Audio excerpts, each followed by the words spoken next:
नमस्कार दोस्तों, स्वागत है आप सभी का हमारे इस चैनल सत्या धर्मा पर। दोस्तों, अगर आप भी अपनी लाइफ में कुछ नया सीखने की चाह रखते हैं तो इस चैनल को अभी सब्सक्राइब कर लें। इस चैनल पर आपको ज्योतिष शास्त्र, हिंदू धार्मिक मान्यता, धार्मिक जानकारियाँ, अंक ज्योतिष और वास्तु शास्त्र से संबंधित वीडियो मिलती रहेंगी।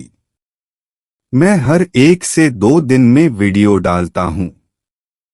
अगर आप नहाने के बाद आप ऐसी गलतियां करते हैं तो यह आपके घर परिवार के लिए प्रतिकूल फलदायी हो सकता है। वास्तु विज्ञान और शास्त्र बताते हैं ये ऐसी गलतियां हैं जिसकी हम अक्सर अनदेखी कर जाते हैं और यह स्वास्थ्य और धन के लिए नुकसानदायक होता है। आइए जानते हैं बाथरूम में स्नान के बाद किन किन बातों का हमें खास ध्यान रखना चाहिए। वास्तु में केवल घर की दिशाओं का ही नहीं बल्कि हमारी रोजाना की दिनचर्या से जुड़ी बातों का भी खास महत्व बताया गया है।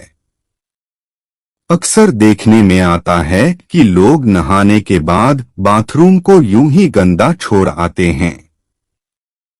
वास्तु में इस आदत को बहुत ही गंदा माना गया है।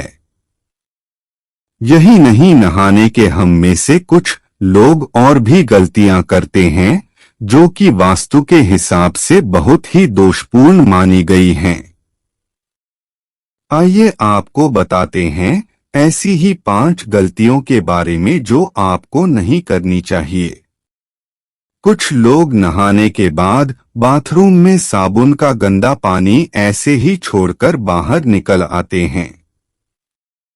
आपकी यह आदत आपको कंगाल बना सकती है। बाथरूम में गंदा पानी छोड़ देना वास्तु में जहां गलत माना गया है, वहीं ज्योतिष में बताया जाता है आपकी इस आदत की वजह से राहु और केतु आपसे नाराज हो सकते हैं। राहु और केतु उन लोगों पर अपना दुष्प्रभाव दिखाते हैं तो सफाई से नहीं रहते हैं, और ऐसे लोग शनि के गुस्से को भी झेलने के लिए तैयार रहें। इसके साथ ही बाथरूम में गंदा पानी छोड़ देने से वरुण देवता भी नाराज होते हैं। आपकी इस आदत की वजह से घर में धन की हानि होना शुरू हो जाती है। लोगों की यह आदत होती है कि वे नहाने के बाद टूटे हुए बाल बाथरूम में ही छोड़कर बाहर निकल आते हैं। अगर आपके अंदर भी यह आदत है तो इसे सुधार लीजिए। आपके ऐसा करने से शनिदेव और मंगल नाराज होते हैं और आपको उनके दुष्प्रभाव झेलने पड़ सकते हैं। ऐसा करने से आपके घर में नकारात्मकता बढ़ती है, आपके कामों में बाधाएं आती हैं और करियर में भी आपको संघर्ष का सामना करना पड़ता है। कुछ लोगों की यह आदत होती कि वह नहाने के बाद या तो बाल्टी में बचा हुआ पानी ऐसे ही छोड़ आते हैं या फिर बाल्टी को खाली छोड़कर चले आते हैं। इस गलती को तुरंत ही सुधारने की जरूरत है। बाथरूम से बाहर आते समय बाल्टी को भरकर आना चाहिए।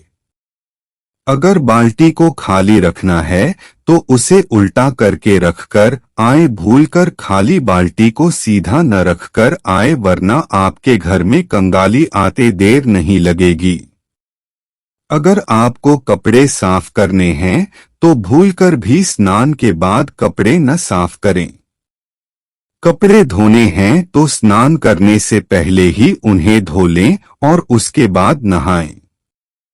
नहाने के बाद कपड़ा धोना सही आदत की श्रेणी में नहीं आता है। वास्तु के अनुसार ऐसा माना जाता है कि नहाने के बाद गंदे कपड़े धोने से शरीर अपवित्र हो जाता है। कुछ लोगों की यह आदत होती है कि कपड़े पहनकर स्नान करते हैं और नहाने के बाद गीले कपड़े बाथरूम में यूं ही छोड़कर चले आते हैं। अगर आप भी ऐसा करते हैं तो इस आदत को एकदम छोड़ दें। आपके ऐसा करने से सूर्यदेव आपसे नाराज हो जाएंगे और फिर आपके जीवन में सम्मान और प्रताप की कमी होगी। इसके अलावा वास्तु की दृष्टि से भी गीले कपड़े बाथरूम में छोड़ना सही नहीं माना जाता है। वास्तुशास्त्र के अनुसार अगर व्यक्ति के घर में कोई वास्तु दोष है तो इसका अशुभ प्रभाव उसके जीवन में पड़ता है। इससे छुटकारा पाने के लिए कुछ उपाय हैं जिन्हें स्नान के बाद अपनाने से फायदा मिल सकता है। आइए इन उपायों के बारे में जानें। वास्तुशास्त्र में सुबह सुबह नहाने के बाद कुछ ऐसे उपाय बताए गए हैं जिन्हें रोज करने से आर्थिक तंगी से छुटकारा मिल सकता है, साथ ही कई और लाभ की प्राप्ति होगी। नहाने के बाद सुबह सुबह सबसे पहले अपने आराध्य को याद करके उनकी पूजा करें। ऐसा करने से न केवल घर में शांति बनी रहती है बल्कि आर्थिक स्थिति भी धरीधार मजबूत होने लगती है। सकारात्मक ऊर्जा का होता है विस्तार। सुबह सुबह नहाकर आराध्य की पूजा करने से पूरे घर के वातावरण में सकारात्मक ऊर्जा का संचार होता है। यही कारण है कि आप अपने कार्य में मन लगाकर उसे पूरा करते हैं, जिसकी वजह से व्यक्ति को सफलता मिलती है। घर में करे गंगाजल का छिड़काव। रोज नहाने के बाद पूरे घर में हमेशा गंगाजल का छिड़काव करें। इससे घर के वातावरण में शांति बनी रहेगी, साथ ही सुख और समृद्धि भी आएगी। हल्दी का पानी भी है शुभ। घर में नहाने के बाद हल्दी के पानी का छिड़काव करें। वास्तुशास्त्र के अनुसार ऐसा करना शुभ माना जाता है। आर्थिक तंगी करेगा दूर। वास्तुशास्त्र में यह उपाय बताया गया है जिसे नहाने के बाद अपनाने से आर्थिक तंगी दूर होगी। इसके लिए व्यक्ति को स्नान करने के बाद आराध्य की पूजा करनी चाहिए।